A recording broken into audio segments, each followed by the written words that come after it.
Hey guys, make sure you stay until the end. We'll explain about common mistake people make when replacing fuses and relays that can end up you spending quite a bit of money on diagnostics tools, parts that you may not need. Make sure you stay until the end.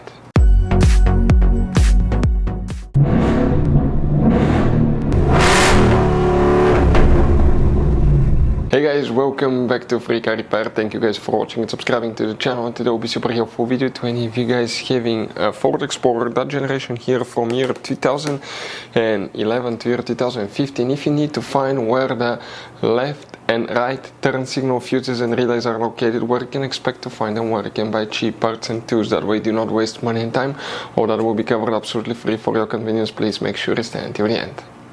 So before we start, let us tell you guys a little bit about us. Every single car we get here at the garage, we try to make at least 200 to 300 free repair videos. We take them completely apart. We show you how to fix engines, transmissions, engine lights, transmission lights, fuses, relays. Why we do all that, guys? Because our mission in the shop is to save you as much money as we can. All we need in return, please subscribe to the channel, like the video, that way we can keep making these free videos. By the way, check out our YouTube channels. We have, guys, more than 15,000 free repair videos that can save you thousands of dollars in future repairs. So let's go ahead and start on it now.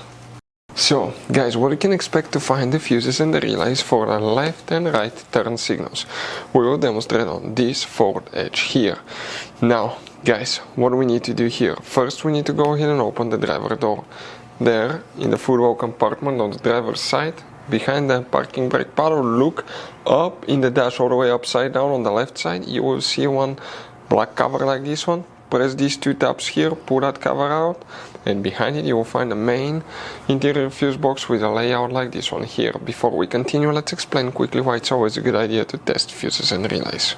So let me explain why it's super important, guys, to test fuses. Fuses, not often you can see if they're burnt or they're good. Sometimes they may seem perfectly fine, you think it's a good fuse, you put it back in, and you end up spending money and time on parts and problems that do not exist, guys, when all you had to do, test your fuse, find out it's bad, replace it, fix your problem. So we will have a video how to test a fuse, okay, different kinds of fuses, and how to test relays, guys. We're going to put the link in the description of the video below, specifically to that video. Please check it out.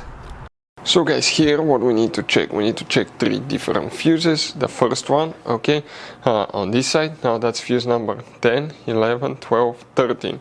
So fuse number 13 and then 14, these two fuses will need to be checked, very important fuses. After that you need to check fuse number 47, and fuse number 47 is that one here. Now for the relays there is very limited information, but if you open the hood, this is on the driver's side next to the carb area, the main engine fuse box. Press the two tabs, leave that cover up, and you're going to find the main engine fuse box with a layout like this one here. Here, guys, there are a few relays that could potentially be for that, so let's check all of them. We're talking about relay number 12 right here.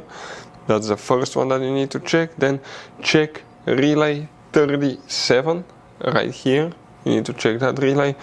38 next to it, right there, guys, you need to check relay 53 right there, and relay 70, let me check now, 79 to see, because here it's a little bit, yeah, let me see exactly where that one is, guys. 77, excuse me, not 79, this one right here.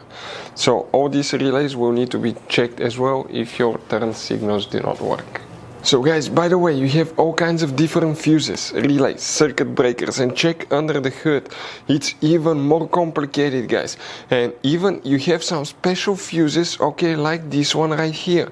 One time we needed a replacement fuse, we couldn't get one, and we were stuck in the middle of nowhere because of that. We'll recommend to buy some, put them in the glove box for a peace of mind. We'll share the link in the description of the video below for your convenience, where you can get them at a good price, quick shipping, that way you do not waste money and time. Thank you guys for watching, and see you next time.